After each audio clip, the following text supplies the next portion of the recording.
मंदिर में, मेरे भोले के मंदिर में। आया महीना सावन का, ओ मेरे भोले बजा डमरू। आया महीना सावन का, सुनो कांवड़िया चलते रहो, सुनो कांवड़िया चलते रहो। मैं शिव भोले मंदिर में, मेरे भोले के मंदिर में, मेरे शिव भोले मंदिर में, मेरे भोले के मंदिर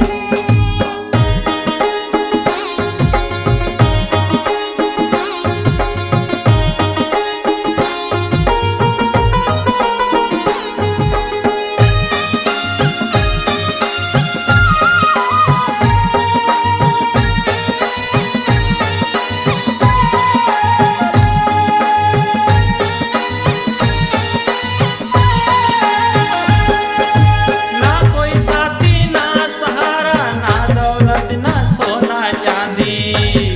हर हर महादेव।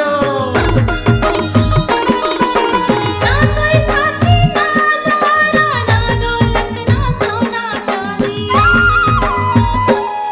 बेलपति चढ़ाऊं